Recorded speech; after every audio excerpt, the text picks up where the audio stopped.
On the, because it was icy. Yeah. Yeah, it was like roller skating across. When I left, my house was like 25 degrees. My car, like I couldn't even get the door open. It was insane. It got better though.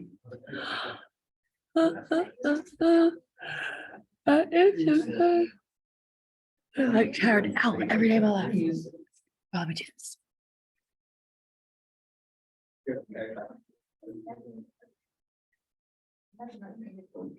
I don't know what I did. Now, you know, y'all know I'd be messing stuff up every day, all day long. You know what? Don't we have a 1.3 whiteboard? I want to stick with that one if I can.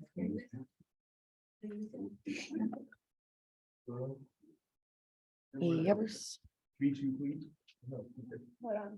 Ooh, I got real close.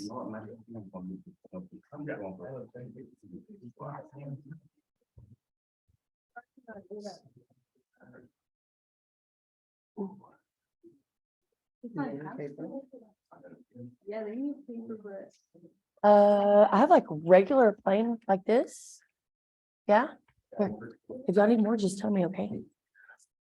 Okay, y'all, it's 8 o'clock. We're gonna do that one last example from 1.3, which was like when you divide complex numbers, you need to use something that's called a conjugate to actually be able to like get rid of the imaginary unit that exists in the denominator. And then as soon as we finish that, we're gonna start the quadratic equations section. It's actually more than just quadratic equation, but we'll go and do that after we do this example right here. So this is like the ending of the 1.3 because we just like ran out of time. Pretty sure it's because I talked too much. I wouldn't doubt it. So the example that we have is going to just kind of look like this. You're going to have something in the numerator and then something in the denominator. We have, I feel like I'm too zoomed out. We have like a fraction and it is 6 plus I in the numerator and then 6 and like minus I in the denominator or negative I. Whenever they give you division of complex numbers, that weird word that I just said a second ago, the conjugate, it's what we use, like I said, to like cancel, get rid of, kind of just simplify in a way, that imaginary unit in the denominator so it no longer exists there. And like the little formula that we would use is if you have A plus BI in, like say you have it in this form, I'm gonna say conjugate to A plus BI is A minus B. And then y'all similarly, if in the denominator, what you have is the standard form and there's a subtraction sign, a negative sign, a minus, the conjugate would be to use the positive. And I'm going to show you kind of why this works. We're going to actually take what we have as conjugates and we're going to multiply them together like so. What ends up happening whenever you do this is you end up with A squared plus B squared. So in parentheses, I have A plus BI. And then in another set of parentheses, multiplying together, I have A minus BI. So I have the conjugates, right? They have the same exact real number in the front, the same exact product in the back with the B and the I. It could be any number, and then you have the imaginary unit. What the only difference is those signs.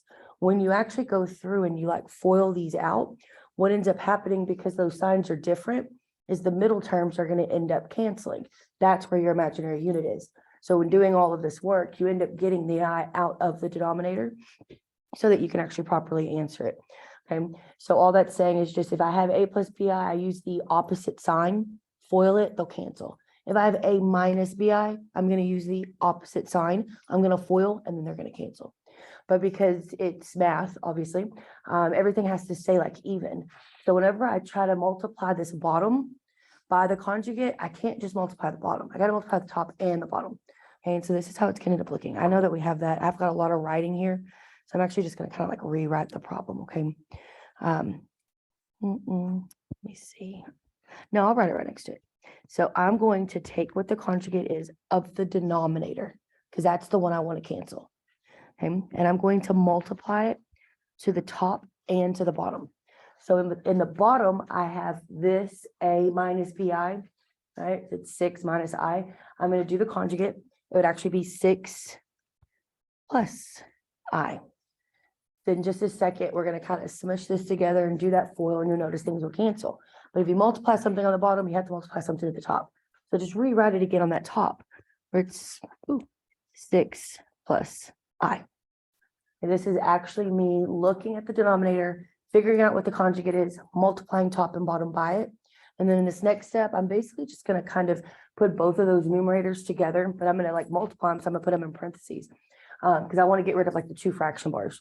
And then in the bottom, I'm going to put these that are conjugates next to each other in parentheses so that I can then go through and I can FOIL everything. Okay, so if I do that, in the top, I have 6 plus I times 6 plus I. In the bottom, I have the 6 minus I, and then we're going to multiply it by 6 times I. I basically just wrote the exact same thing again, but now I have 1 fraction bar, not 2, and I lost the dot in the middle. I just smushed them together so that I can more easily FOIL. And then if I do, let me go and write this like this. We're going to go ahead and put our fraction bar here. This is where the product is going to go whenever we start doing all of this FOILing. And the FOILing is going to be like the 6 times 6. Whatever we get there is going to go in the numerator. And we're going to FOIL all of it. So if we do 6 times 6, I know I have 36. Both of those are positive. So their product is positive. 6 times 6 and positive times a positive. Then after I do that, I'm going to do the multiplication of that 6 with the I. So I'm doing like the outside terms right now. And if I do 6 times I get 6I. Those are both positive. Therefore, my 6I is also positive. Okay. And then I need to do the I times the 6 right there. I really just did that a second ago, but now it's just like the terms kind of switch, but it doesn't matter. Whenever you do this multiplication, don't write I6 because then it won't look like this one. And you could get confused and not see that they're actually alike, right? Do the number in the front and then that imaginary unit on the back. So I times 6 is still also just 6I. They're both positive, so their product is positive. And then the last part of FOIL in that top numerator is going to be to take that I and multiply it to this I. If I do I times I, so now it's not like a number times an imaginary unit. I just kept keeping that I the same, but I'm actually taking one I and I'm multiplying it to another I. This is whenever you actually would end up getting I times I is going to be I squared. Okay, it's just like doing X times X. This is where you start adding those exponents. Both of them are positive. So this product is positive. Maybe somebody will see this though in a second. This is actually going to turn into what? Right? Yeah. And so right now I'm not really messing with it because I'm just kind of doing all this FOILing and stuff. But then whenever I kind of start simplifying it, that's actually going to turn into a -1. Okay. So we can go ahead and we can FOIL the bottom. Okay. It's going to be the exact same steps. First ones, outside ones, inside ones, last ones. right? But whenever we go to like actually combine things, you'll notice in the bottom, because I specifically used this, like its conjugate, the i's in the denominator are going to go away, right? Which is the reason why I'm doing this anyways. So let's do that FOIL. 6 times 6 is 36. Signs are the same, so it's positive. 6 times I is 6I. This 6 is positive. That I is positive. Therefore, the answer is positive. Right here, when I do this I times that 6, I'm still going to get 6I, but one is positive and one is negative. So now whenever I do that multiplication, positive times a negative is going to be a negative. Maybe kind of notice though, both of those have the i's. I can combine them, they're going to go away. That just like literally got rid of that I in the denominator, which means that my answer is going to be a correct answer and not an incorrect answer. Okay, and then we do the multiplication right here. I times I is I squared. Signs are different, so it's negative. And I need to go through here and just kind of like combine things, and then you'll notice how it'll simplify. Okay. So if I work in the numerator, I have my 36, this 6i, and this 6i. Both of them have i's, so they can both be combined together. And when you add or subtract with any kind of like variable, you keep the variable and you keep the exponent.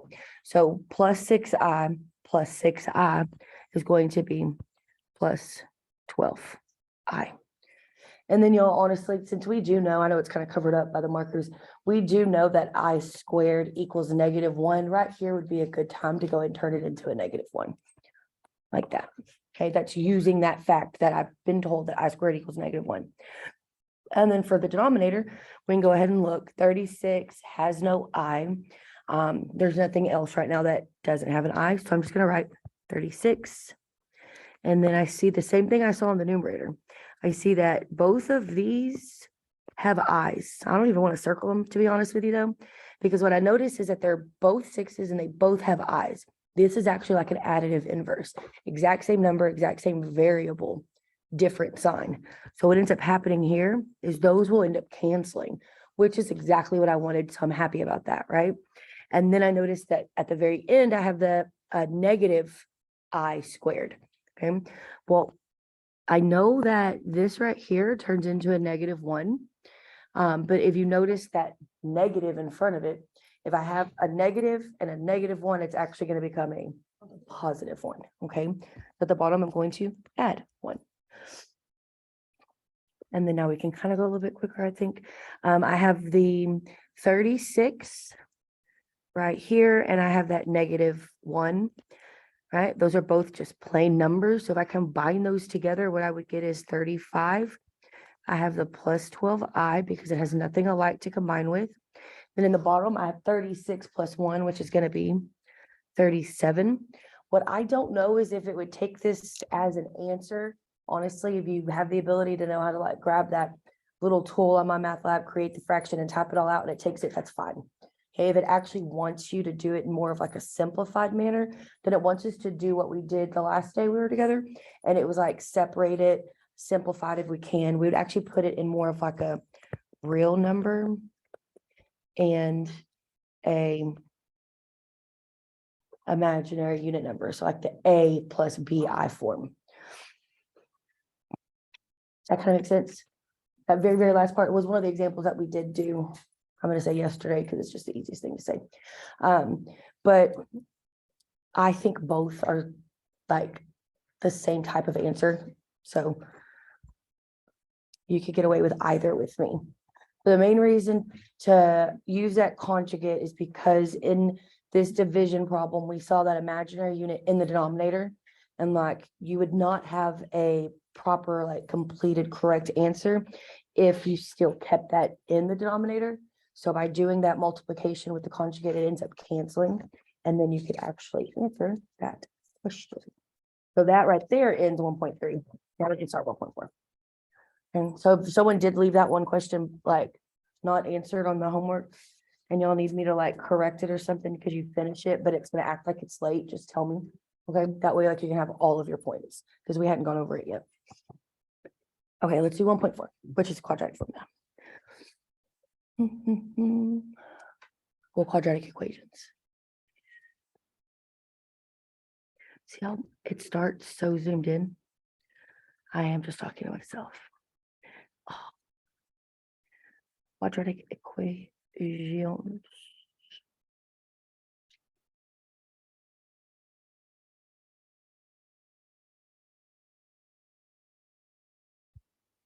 Okay, we have like kind of a lot of writing because it's literally like how to do each individual step to answer quadratic equations. It's kind of general. Whenever you do see certain equations, depending on what's in them, you might have to take a certain step rather than another. If it does tell you to use a specific step, obviously do that process. If it just says solve, my hope is that you could kind of see what it is that's needed, but there is like 5 different types of quadratic equations that you'll see in this homework. So I'm pretty sure we'll be able to cover like all the different ones. Okay. To get started though, there's literally like a little baby paragraph that we're going to write. Okay, so this is when we do use that zero factor property that I think we talked about it like the very first day we were together. And so definitely not a problem to rewrite it. And we're gonna have this property, and the property states that if A, B equal 0. Remember, all that means is I have 2 different things multiplying each other, A times B, right? They're different variables, which means they're different things. Those 2 different factors, right? That's why it's called the zero factor property. Those 2 different factors are set equal to 0. So if I have this, then the way you would individually solve for both of those variables is to actually take each individual term on the left-hand side and set them equal to 0. So I would take whatever this A is, set it equal to 0, and whatever this B is, and I would set it equal to 0. The first day we were together, I actually showed y'all like it's gonna be like in parentheses. You have like x plus 2, and then in another set of parentheses, you have like x plus 6, and then it's set equal to 0. So it's gonna look more complicated than that, obviously. But just know that if things are multiplying together, I can call them factors. And if I have factors set equal to 0, take each factor individually and set them equal to 0. And then you end up solving for whatever variable it is you're solving for. Okay, so this is gonna be like whenever we start really seeing this being used, okay? So we're gonna go ahead and write right now how to solve the quadratic equation by factoring. And then it's so many words.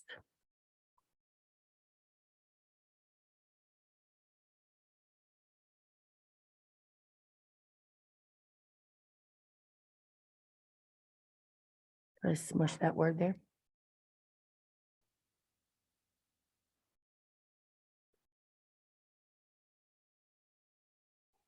And so how to solve a quadratic equation by factoring. Okay, so like the first step here, what we're going to do is put the quadratic expression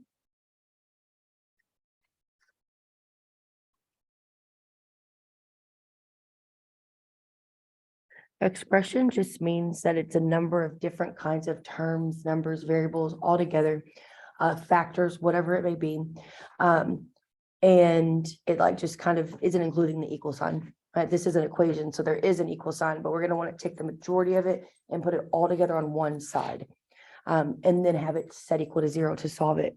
Okay, so put the quadratic expression on one side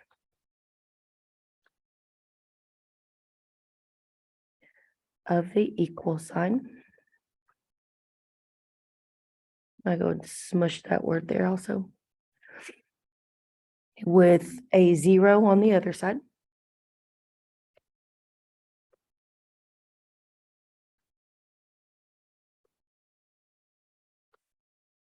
I feel like it's starting to do like some kind of delay thingy right now.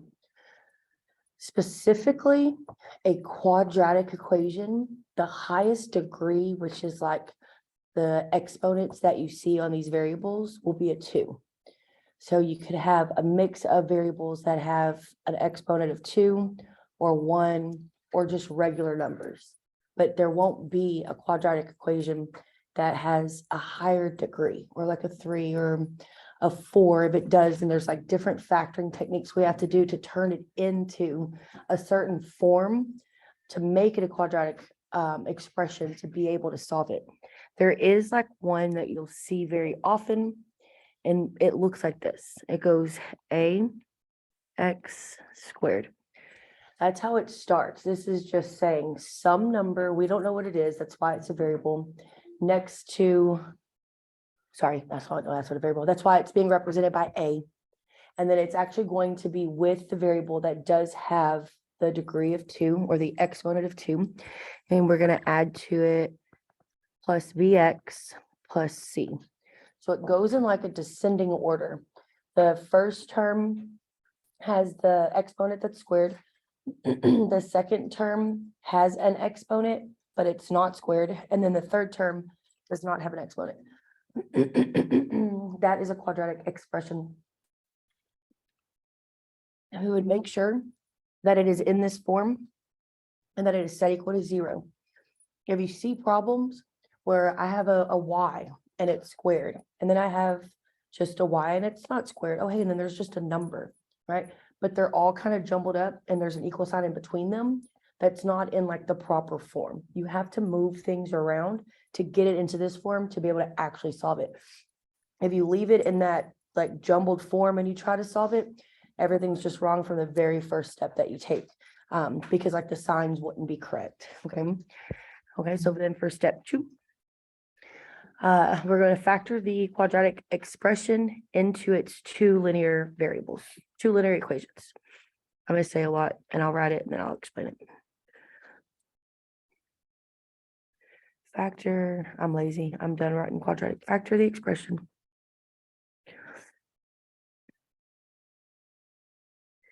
into its 2 linear equations. I know there's 2 linear equations because the highest exponent is 2, and then linear just means that the highest exponent is 1. So right now, a quadratic, the highest exponent you'll see is a 2. In order to actually solve for both of those variables, we need to make it to where we mess with the equation itself. And what we end up having is only variables with 1 degree. So they all have like a 1 for the exponent. Then once you kind of do that, you can have it set equal to 0, and then we use that 0 factor property. I'm going to write right here, variables only raised to the first power, not higher. That's what linear means. Okay, so we can just say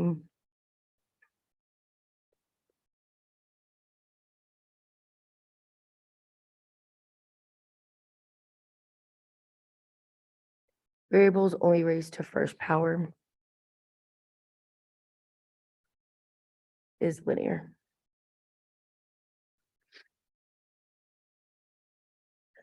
And there are multiple methods to do this. I think what we do today is like a trial and error, which technically is also called backwards FOIL. We've been doing like this with all these little things to do the foiling. The trial and error is backwards FOIL. There's the AC method, which I could go over today, but it's usually too much to do in one day. So I like kind of try to do it later. And then obviously the quadratic formula, because it's the section we're in. You know, like there's a square root property, and like there's all different kinds of things that you could do. If y'all know a different method and you have the ability to do it and get the correct answer, just do it. Just do it. Okay, step 3. Okay, so we had something, highest degree was 2, we factored it. There's a box method, all the things I just said, right? We're going to end up creating these factors, so like these parentheses with variables that only go to the first power. And then now we're going to use that 0 factor property. And what we're going to do is we're going to set each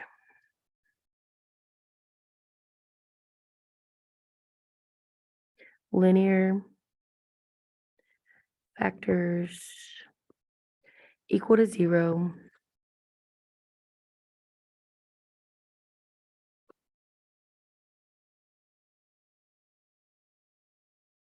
and solve.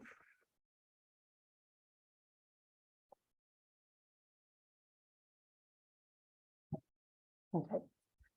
So I've got a trial and error, got a quadratic formula, got a square root property, a square root property whenever we'll see like the imaginary unit, because we'll end up having a negative in the square root. And then I have one, it's like a different type of square root property, like it looks different. And then I have two more quadratic formulas. And then that will be it. Okay, so example.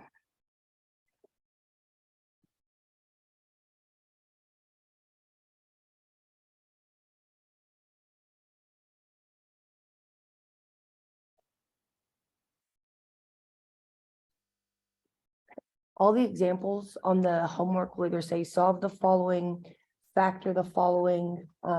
Some might specifically say use the quadratic equation or use the square root property. So just kind of pay attention to how it says that. Sorry.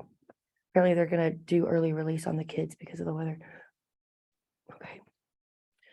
So first example, it looks like this. It is x squared and a minus or negative 9x plus 20 equal 0.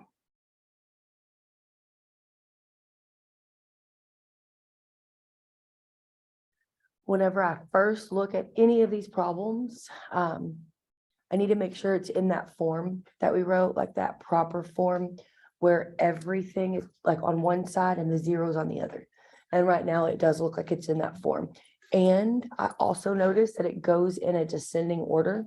So you have squared power to the first power, and then the 20 has no variable. Technically, it has a variable to the 0 power, but that could get confusing. As long as you know that it goes squared, 1, none, and it's all set equal to 0, we can go ahead and we can figure out how we want to factor it. Okay, so what I'm going to do, and this is why I'm going to use this method, it's called trial and error. If you want to write backwards FOIL, you can, because that is technically what we're doing. Like this is the method that we're going to look at. I know for a fact that there is there's like a shortcut, but like there's a reason why I can do this. I don't have to do any other factoring technique, and the reason why I can do this is because my A equals 1. I'm going to write this underneath this, but then I'm going to delete it, so don't worry about writing this. But this is what this is. This is ax squared plus bx plus c equals 0. Okay. So whenever I look at this, and don't get too confused about the fact that the formula has all positives, it just means that it actually can be either positive or negative. Okay. Specifically, this formula, this equation written in black, the leading term, the very, very, very first thing that I have written is that invisible 1, right? So this is literally telling me that my A is a 1. If your A is a 1, you can do this trial and error. If you have a 2 or a 3 or a 4 or anything else in the world, you need to do a different type of factoring technique. Usually the quadratic equation is like the easiest one to do, or like the best one to do. I wouldn't say easiest, but best. Okay. So there are like certain steps that you do whenever you do the trial and error. I kind of have them all written, so we're just going to kind of do them as we write them. The first thing that we do is we're going to create the beginning of factors set equal to 0. I don't know how I wrote it on the other one. Okay, so what we're going to do is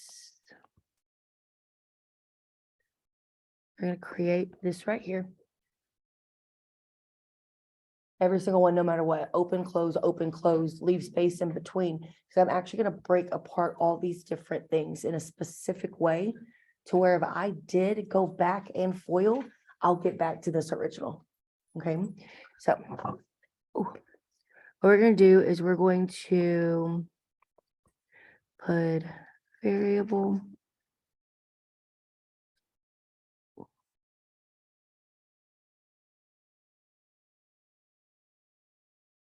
with first power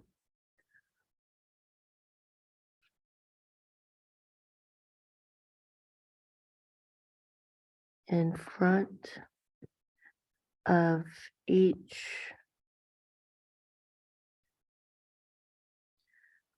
parenthesis. I know that saying in front could be misleading. It's gonna be inside of the parentheses, basically the first thing we write. Okay, it's gonna be like the very first term, so like in the front of all the terms that are inside of it, not like in the back or the end or the second one, it'd be the first one. So if you wanted to say like the first one inside the parentheses, you could say that. I noticed that whenever I look at this example that I'm doing, okay, the variable that I'm working with, it's not a Y or a C or a P or an R, it's an X. So whatever variable I have, we're gonna place it with the first power in the front of each of these parentheses, the first term inside of each of these parentheses. I can do it because the A equals 1. I can create that right there. All right, I can place that, whatever variable we're working with, as the first term in each of the parentheses. I'm saying in the front, so I just hope y'all don't think it's like on the outside. You're killing me, Smalls. I hope you don't think it's like the outside of the parentheses, like the inside of the parentheses. And then what I'm going to do is I need to actually figure out what is going to go in this, like the second term of each of the parentheses, and it's a specific number that does two things at the exact same time. Okay, I need to figure out what, I'm gonna have to go down here. Okay, what multiplies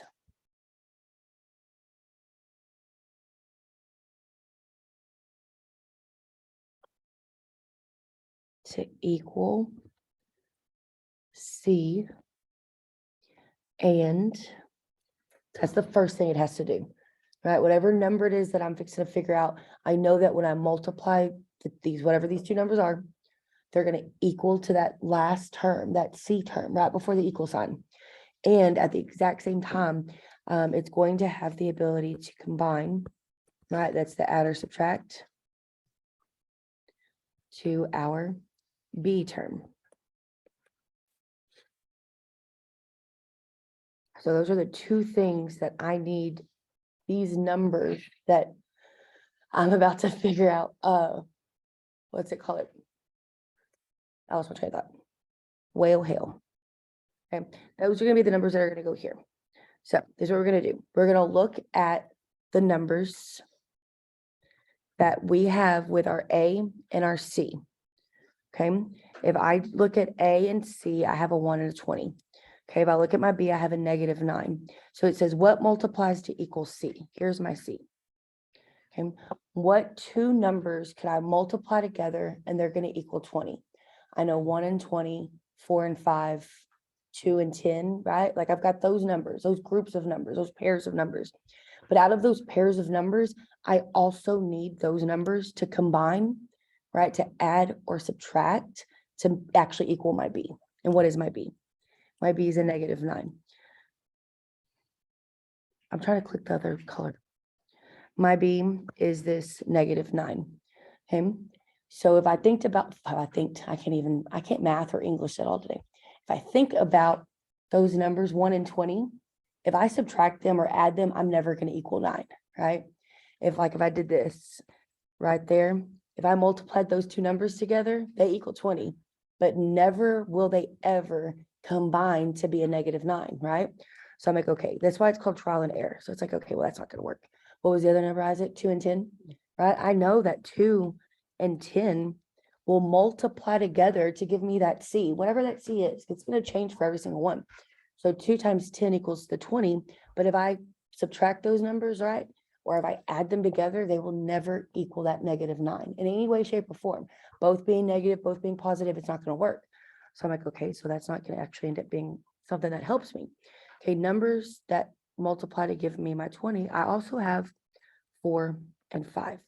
I know for a fact that 4 and 5 multiply together to give me that 20. Do you see how that 20 is positive? So that means that the 4 and the 5 either both have to be positive or both have to be negative, right? Because they're multiplying. Whenever you multiply numbers together, if their signs are the same, then their product ends up being positive. Okay, but now I'll look at this, the B term, that middle term. I got the multiplication out of the way. I'm good there. If I look at my B, I need these two numbers to combine. right? Or add or subtract. I say combine because it's like, it just depends on what the signs are, right? To give me a -9. Well, if you look at the 4 and the 5, I can put those together and I will get at least 9, right? How would I get -9? I would get -9 if they're both negative. And the answer is yes.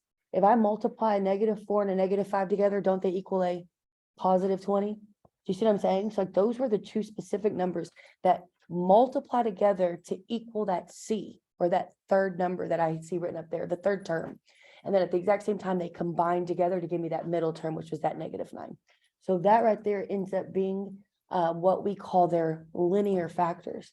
Linear because the degree or the exponent on these variables is a 1. Does that make sense? Okay, so the step said to make sure you have everything on one side, 0 on the other, factor it with whatever method possible. My A equaled 1, so this is like a shortcut. After a while, you'll see those numbers a little bit easier, so that's going to be the hope.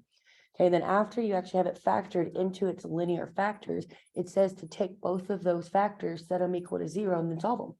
And then you just finish this. You didn't have to do the quadratic formula and do anything like that. You actually had the ability to kind of do this like more of a quicker way. And you won't have me talking for 30 minutes about one problem when you're doing it. So you'll see how easy it is. Okay, so next step is to actually use that 0 factor property. These are factors because they're multiplying together.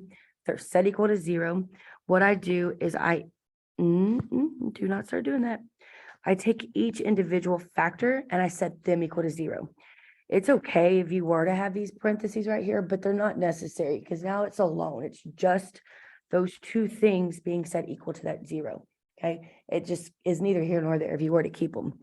And that was one of the linear factors. I'm going to set it equal to 0. And I have this other linear factor set equal to 0. And now I can actually solve them. This is like one of the tiniest, smallest little baby equations that you'll end up seeing. And you'll see a lot of them. A lot of students can't come in today, so they keep emailing me. Okay, so if I look on this left-hand side and actually solve for this X variable, I would do what? Like I would add 4 to both sides, right? Because I want to solve, I want to get X alone. This is using that additive inverse. After a while, I'll kind of stop writing stuff like this. Okay, I have X. Those canceled. I did that for a reason. 0 plus 4 is 4. So this is one of my answers. Okay. Now I know that there's more than one answer because that degree when I first started was squared. It was 2. That actually means there's 2 answers. Whenever we move on, we'll have degrees that are 3. That means we're looking for 3 answers and then 4, and like the actual degrees end up getting bigger and bigger. For this one over here, what would X be? I'm going to actually add 5 to both sides. I have X, those canceled, which is good because that is literally what I wanted. And so you would end up having 4 and 5 would be like the answers to that problem. It would be actually factoring out and solving that quadratic equation. In the homework, I'm not gonna lie, I sleep a lot and then I forget things. It's either gonna ask what the solution set is or what the answer is. I wanna say solution set. It could possibly already have the braces for you. Then what it would want is for you to like list the 2 solutions that you got. That's what I'm thinking. It'll want on my math lab. Okay. And remember, like, I believe the brace is already there. If you go and you try to put those braces in and they already have them, even though you're right, it's going to tell you you're wrong. Okay. And even if there aren't braces, it might just want the 4 and the 5, like 4,5, and then you just hit enter. So, but if the entering it into my math lab is confusing or it's just being mean and picky, I'll just let me know. Okay, let's do the second example. And we go a little bit quicker now. Well, no, this is a new. Let me take a drink. That was just a trial and error. Now we need to do a quadratic formula. Okay.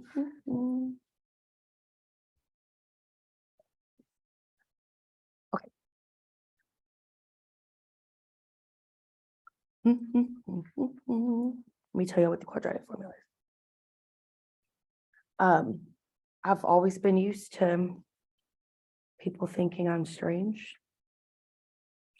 So I always say, one of the ways that I learned this formula,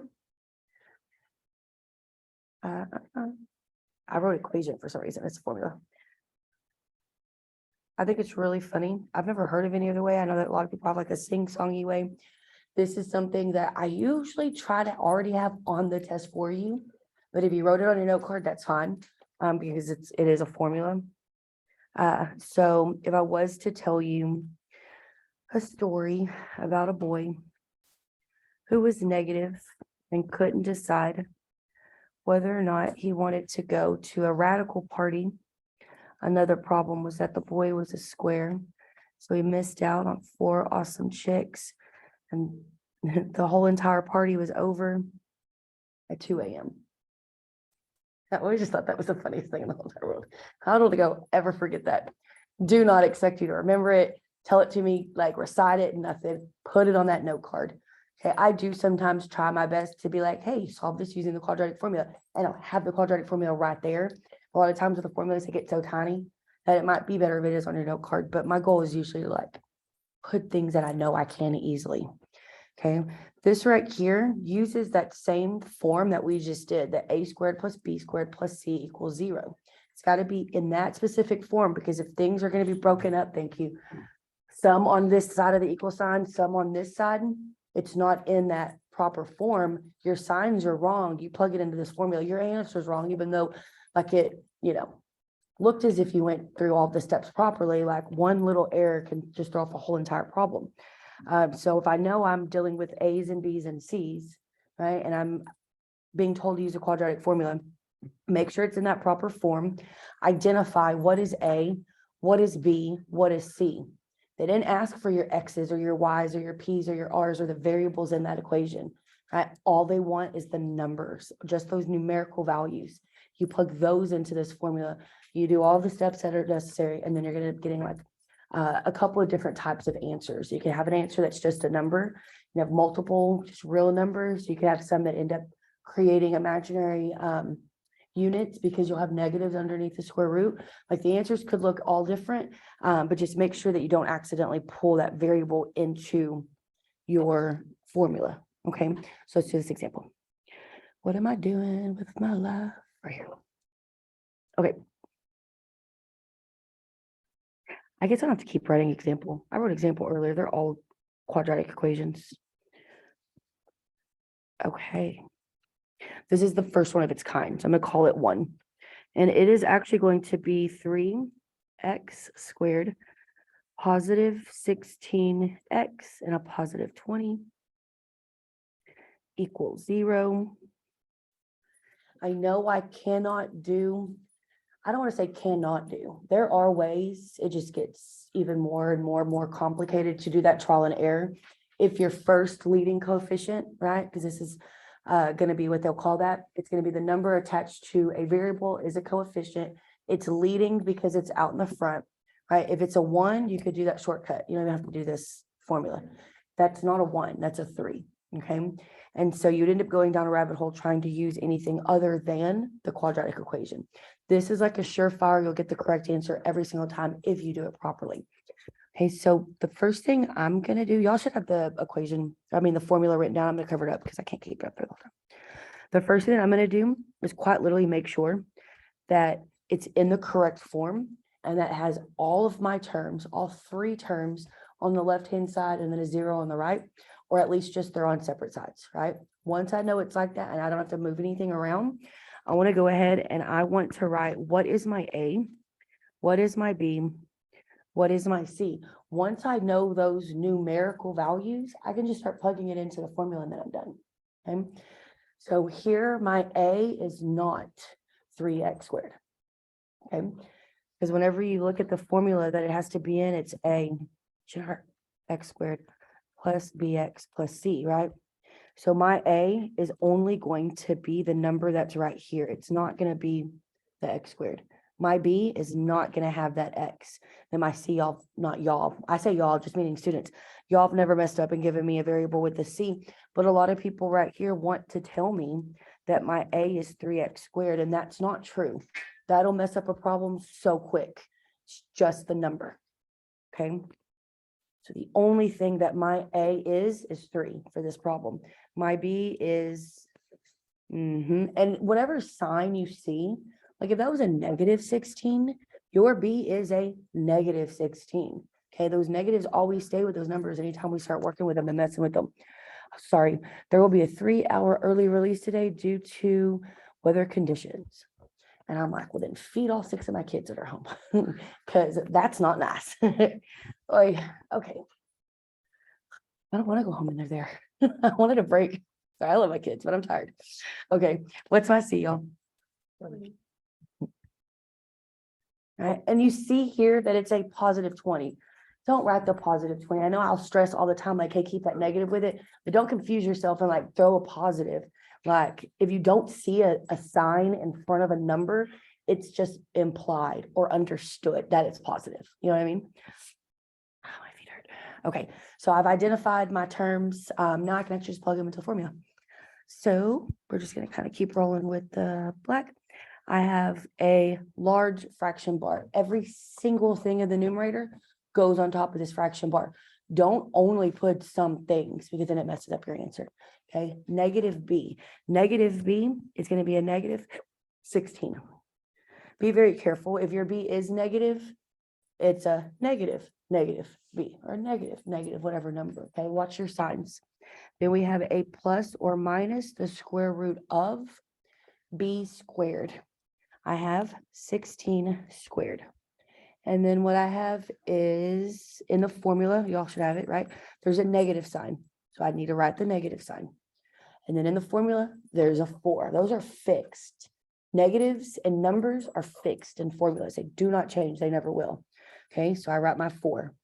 Then right next to the 4, I have AC, 2 letters multiplying each other because there's no operation. They're touching. So it's telling me to multiply whatever my A is and whatever my C is to this 4.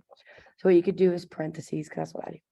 My A is 3, close, open. My C is 20, close. Do not accidentally like not write your fraction bar big enough, and then make sure also that like you enclose everything in that radical. If you notice, I started it, but then I didn't put the roof on until I was done. Because if you actually do it like first, you could need to have more things, and then now it looks like, oh, those aren't underneath the radical. Okay, and the denominator, I have 2 times A. 2 is a number, it's fixed. It's gonna be 2 all the time, no matter what. And then my A in this problem is 3. Does that make sense the way I just entered that in there, y'all? Yeah? Yeah. No? Yeah. Clear as mud. Blank stares. I get paid to talk to myself all day long. Okay. So very tedious. It can be very annoying, but just go step by step by step by step by step. Okay. Act as if like this radical I don't want to say it's like a parenthesis, but there's a lot of math happening underneath this square root. So I really want to like simplify that first, and then you kind of move on to everything else, and you will just kind of just keep writing it over and over again. So I'm going to do my fraction bar. I know I have negative 16 plus or minus the square root of, and now I'm going to start working with everything on the inside. I have the answers here. Y'all don't have to grab your calculators. And you don't know where like the square button is or anything, and you need help, y'all just tell me though. Okay. I get my calculator. I do 16 squared. I hit enter and I get 256. And then I could get my calculator again. Personally, I see 3 numbers multiplying each other. So I'm going to multiply those 3 numbers together. And then I'm going to look at the signs. However it works out for you is fine. But as long as you end up getting like the same answer, obviously it's okay. I do 4 times 3. And then in my calculator, I also do that times 20. What I get is 240. Just doing 4 times 3 times 20. And then I look. Those 3 numbers that I just multiplied together, there's only one negative sign. Okay, so the answer just ends up being negative. If there's multiple negative signs, that's where it could have turned into a positive. Okay, so here I have negative. And then I'm going to kind of just keep extending that fraction bar because I don't want anything to accidentally not be on top of it.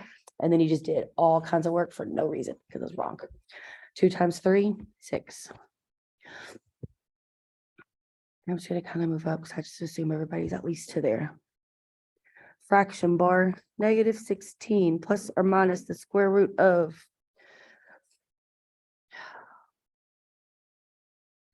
the square root of 256 minus 240. In your calculator, you'll get 16. And then we have the 6 on the bottom. So if you notice, I now have the radical and everything inside of it's been simplified. If you were to get to this point, which we should have an example, and there's a negative here, you have to pull that I out, right? Here it's a positive, it's a 16. It's actually a perfect square, right? Because I know 4 times 4 is 16. So what I can do is just kind of keep simplifying it until I get to the very end. And so I have my fraction bar, negative 16 plus, if I evaluate that square root of 16, I get 4 over 6. This is very, very similar to us like simplifying in complex numbers. Don't write this, but all the other examples we've been doing, there's been like an I right here, right? And what did we do? When that happened, what we would do is we'd separate and solve it, right? Even though this does not have an I, because, oh, do y'all see what I've left off? Nobody was gonna tell me nothing, were they? Thank you. I didn't see it till right now. Okay, because I have that symbol right there in the middle, I need to separate and solve because I have all 3 of these numbers with a plus sign in the middle of the top. And I also have all 3 of these numbers with a negative sign in the middle of those 2 top terms. And this is what it ends up looking like whenever you do it. I need to separate these. So I'm going to have a negative 16 plus 4 over 6. And I also have a negative 16 minus 4 over 6. Okay, that symbol quite literally means that wherever it's placed, it can be rewritten once with the positive sign, once with a negative sign. Okay. And because I don't want to say that. We're just gonna keep going. Okay, so working on the left-hand side, if I look, I have negative 16 and 4. The way I teach it is signs are different. So if I subtract, what I end up getting is 12, and I keep the sign of the larger. So I have a negative 12. In your calculator, y'all, there is a hint, or not a hint, but like a way to do that without having to know the little nursery rhyme that goes with it. Always put the positive one first. So if you do 4 minus 16, it's going to tell you negative 12. Okay. And then in the bottom, I have 6. And okay, right here, I have a 16 and I have a 4. Their signs are the same. So what I do is I add and I keep. Denominator is 6. Okay, left-hand side, 12 divided by 6 is 2. Signs are different, so it's negative. And I hate that I'm not sometimes, a lot of the times, I'm very not proper when it comes to quadratic formulas. It starts with x equals, right? Because I'm trying to solve for x. So now I've gotten to a point to where I have these 2 x values for my answers. Over here, my other x value, 20 divided by 6, they both are even, so I could reduce them by 2. Like if I do 20 divided by 2, I also need to do 6 divided by 2. There's a way in your calculator, you put 20 divided by 6 in it. It's going to give you a decimal. And if you do math, enter, it'll turn it into a fraction if the homework wants it as a fraction. Okay, so you could just pick up your calculator, 20 divided by 6. If you get a decimal, you do math, enter. I'll show you all the buttons. Y'all just have to tell me, okay? And it'll take that decimal and it'll turn it into a reduced, completely simplified fraction if this whole divide by 2 doesn't make sense, okay? Because it's not always 2. But what I would end up getting if I did divide 2 into this fraction, I would get negative 10 over 3. Those would be both of my answers. And like I said, just pay attention to how it wants you to enter them into my math lab. Does that kind of make sense though? Yeah, I think just because it's early, everyone has the same look on their face.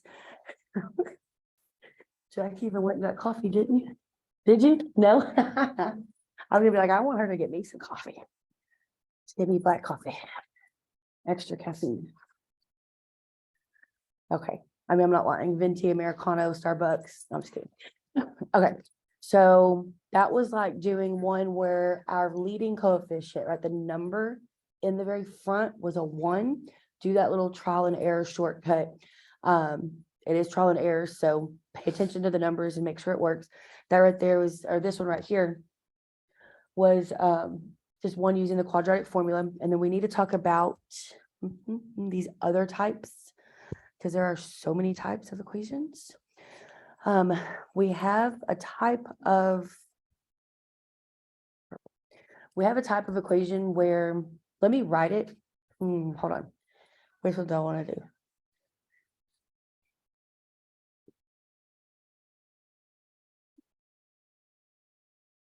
I'm just going to write it really quick. We'll call it 2, but it's not using the quadratic formula.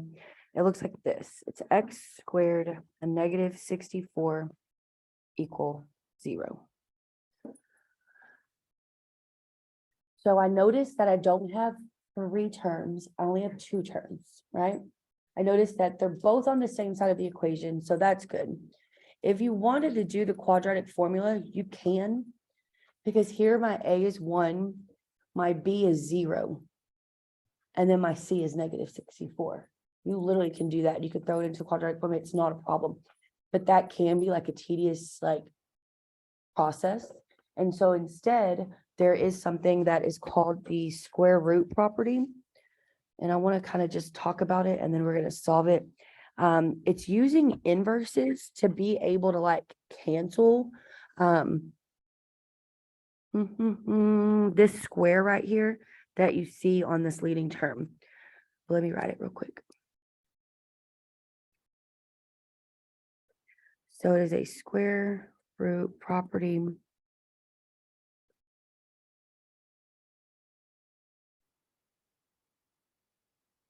Try to figure out where the noises come from. Okay, so if we do see this, I see 2 terms and they're set equal to 0. What we do is we're going to isolate.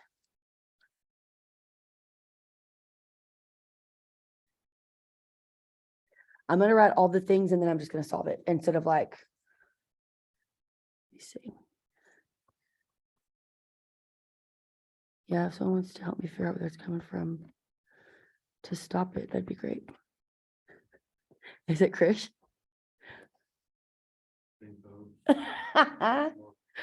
No, it's cool. I just really think that if you don't do that, I would just stop. Okay, so you isolate means get alone. Okay, we're going to say square both. We're going to add plus or minus, and then we're going to solve. Okay. In a minute, I'm going to show you the same process, but it starts different. So you kind of do the opposite steps because, obviously there's always so much stuff happening. The kind of rule that we're using here is that if we have something and it is being squared, and I actually take the square root of something being squared, it is an inverse and it cancels things. And what ends up happening is you now no longer have that variable being squared. Okay, so if you see something that is squared, and y'all, what sucks is to have all these different equations all together on one lesson plan, and for you to have one that you have to do the quadratic equation on, but instead you're oh, let me just start squaring things and canceling things. Okay, it has to look a specific way for it to be able to work. Okay, this one right here ends up working because I don't have a b term. Okay, so before the shortcut is because a equals 1. The second example, the problem usually tells you use the quadratic formula. This one right here, it might just say solve. I'm missing a b term. That's why it works. Okay, so we could kind of do a little thing too right here. B is missing. Okay. So let's go ahead and do what it says. Isolate means to get alone. We're in math, we're always trying to solve for a variable, right? The very first term is my variable. The second term on the left-hand side is just a numerical value. So what I want to do if I want to isolate my variable is I want to take that negative 64 and I actually want to do the opposite to move it, right? The opposite or the inverse of negative 64 would be plus 64, correct? And what you do to one side, you have to do to the other.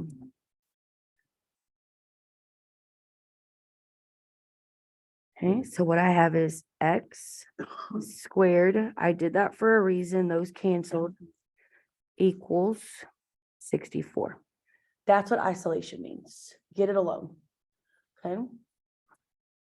So now that I have isolated the part of my equation that's being squared, what I can do is now, why did I say square? I say square root both. Y'all add just the word root right here. Sorry about that. Square root both. Okay. So the b term is missing, and I see that my x is squared. Okay, I get it alone. After I isolate it and I have the squared term on one side and then just the numbers on the other, I can now take the square root of both. I'm using, it's down there at the bottom, where if you have something and it's being squared and you put the square root around it, it's literally doing like the opposite of something. You're, I don't know how to say it, not mathematically. It's very similar to this right here. There's going to be a delay, obviously, right there. That's doing the opposite, right? I have a negative 64, I add 64, and it makes it go away. That's what we're fixing to do now. If something's being squared, the opposite of that is to take the square root of it, and it makes it go away, okay?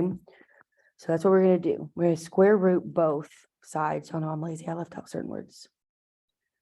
Okay, we're going to square root both sides, and this is what that looks like. Take the square root of the left-hand side,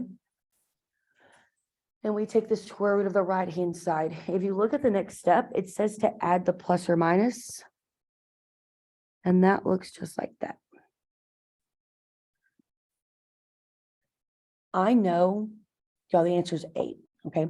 I know that 8 times 8 equals 64, right? Also, negative 8 times negative 8 equals 64. Okay, everything that is a perfect square doesn't just have one answer, it has a positive and a negative answer. That's why we have to account, they're called roots. That's why we have to account for both of those answers, for both of those roots. If we don't add this plus or minus, you're literally only answering half of it, okay? So if I'm going to take the square root of something that's not already being squared, I add that plus or minus, okay? I'm using the inverse on the left-hand side, so I don't have to add the plus or minus. Now, whenever I use that, on the bottom right, the little formula right there, what I can do, it's not technical at all, but you can just draw a slash through the square root and the 2, because they're inverses, they're going to cancel. The only thing that remains is that x. I literally just used that fact right there. If I have something being squared and I take the square root of it, you keep that variable, but it's now no longer being squared because I used the inverse. On the right-hand side, I have the plus or minus because you have to add it always, no matter what. And then what is the square root of 64? And so that ends up being your answer. This process is done when it says use the square root factor or square root property, I'm sorry. And then specifically if your b is missing. Okay, unless you just love the quadratic formula and you're really, really good at it, you can do it. Your b ends up being 0. This one right here, it goes quicker when I'm not having to explain every single step. Okay, I promise. This one right here, we can do, and I won't have to explain everything because we're just going to solve it. Just remember that you could also see these imaginary units, like this one right here. I think this is example 4. Okay, say we have x squared plus 4 equal 0. It says solve using the square root property, or it just says solve, or it just says factor. I know I want to solve for x. Okay, it's not x to the first power, so I can't just move things around and be like, oh, hey, that's my answer. Okay, I need to factor it. I need to do something I've seen so far today. There's no b. So it's not, I don't want to use the quadratic formula. Instead, what I want to do is solve it using the square root property, which says if something is being squared, what I can do is take the square root of it, which is the opposite. It cancels that little square, and then I have the ability to solve it. So what did I do right there? I moved the 4. Right? And I'm like, okay, there was no b. I'm going to do the square root property. I need to make sure I isolate it. You have the variable by yourself alone, not by yourself, by itself alone. Because it's being squared and I want to cancel it, I'm going to take the square root of it. What I do to one side, I have to do to the other. And I also need to be sure to add that plus or minus on this right-hand side. On the left-hand side, I did this for a reason. I did this because I know that that step right there cancels that square. So what I have left on the left-hand side is x equals plus or minus. Okay, look on the right-hand side. The negative underneath means it's going to actually become an I. And then, y'all, I can keep on doing it just so it's. Okay, and then what's the square root of 4?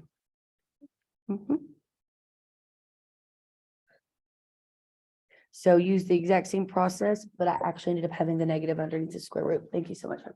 I think that's this one. Okay. So when your b is missing, okay, that is kind of like a shortcut way to solve these equations and not have to do the whole entire quadratic formula. Okay.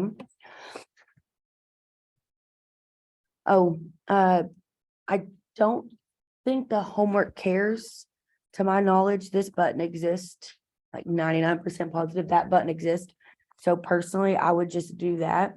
If it does say something for some reason that it's not correct, you would actually write 2i, comma, negative 2i. Okay. Okay, let's do this last one. I have until 9:15, right? 11 more minutes. I just want to make sure. I think, bless you. It sounded like a sneeze. Okay, so that one, it was missing the b term, and that variable that I did have was being squared. So I isolated it, took the square root, it canceled over there, add your plus or minus, solve it. Okay, this one is very, very similar, but it's written in a different way. So it could end up being confusing. I think I have 2 more examples.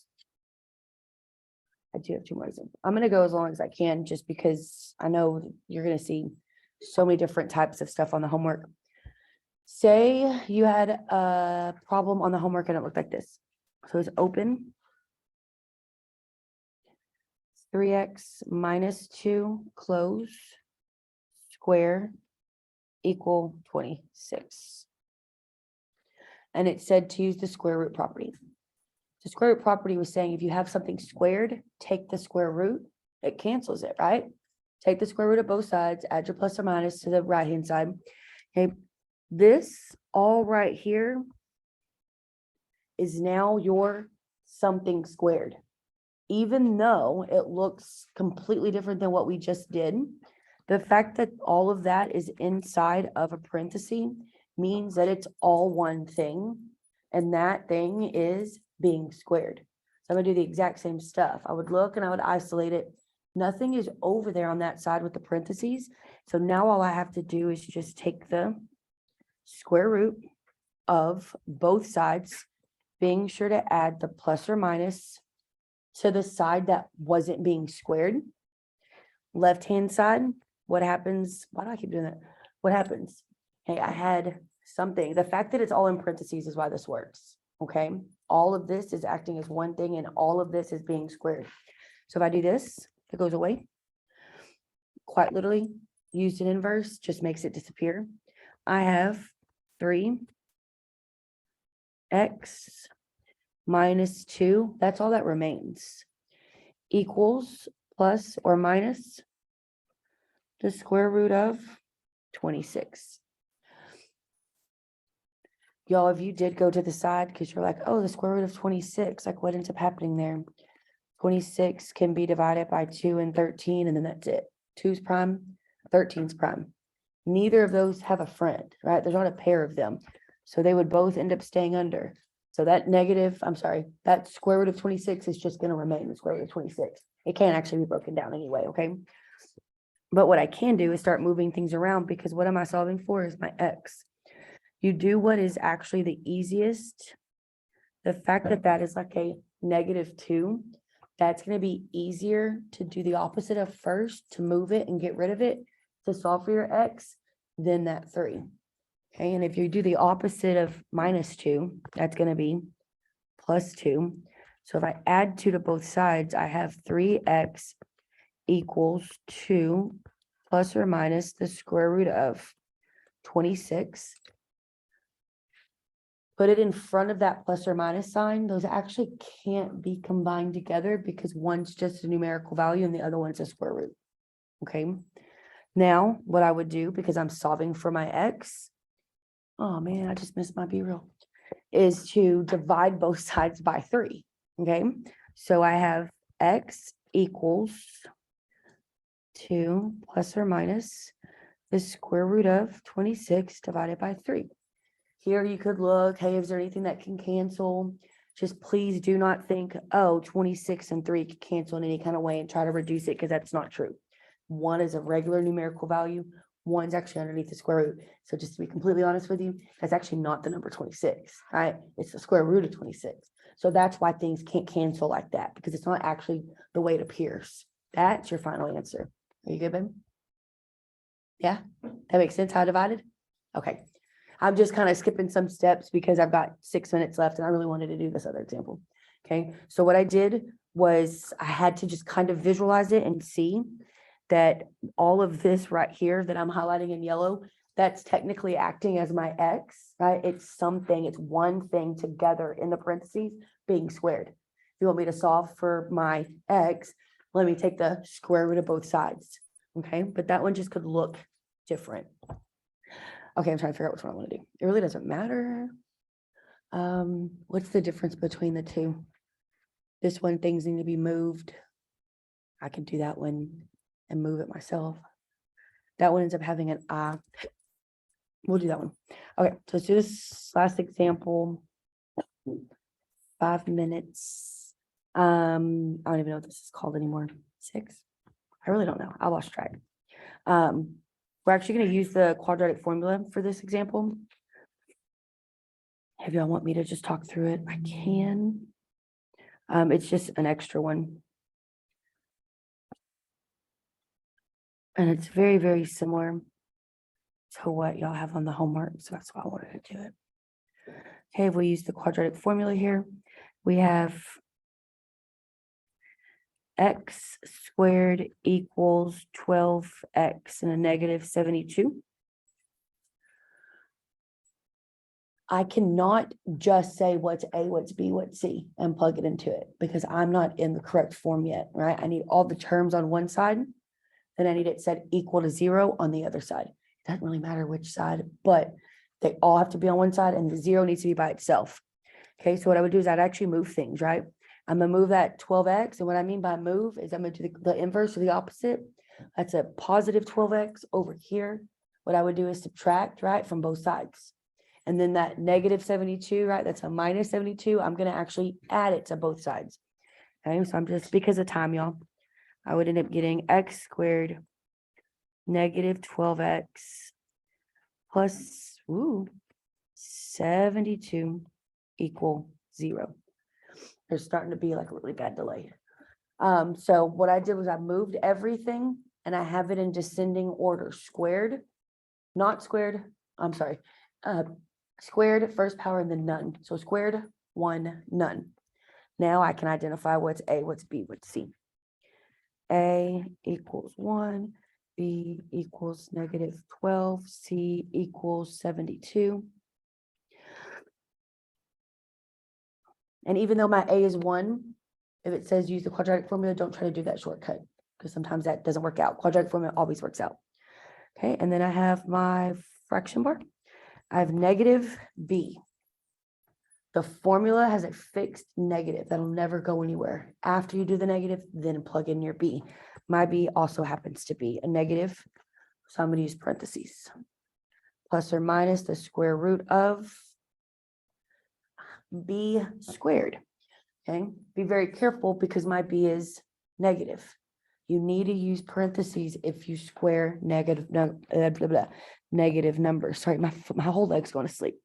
If you square negative numbers, if you do not, your calculator will tell you the answer that you told it to tell you, but it's not the right one. Yeah, you have to use parentheses. Then minus 4 times a times c. And then 2 times a in the bottom, which is just going to be 2. We'll pick up here whenever we come back. It was like the last example I wanted to do, but it's already 9:13. I'm going to start getting anxiety. Bye, y'all.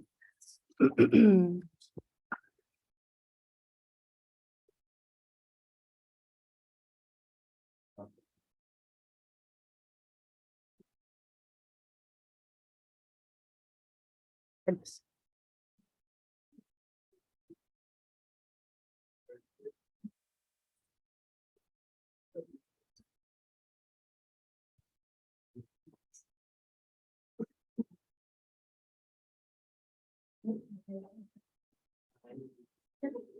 Yes.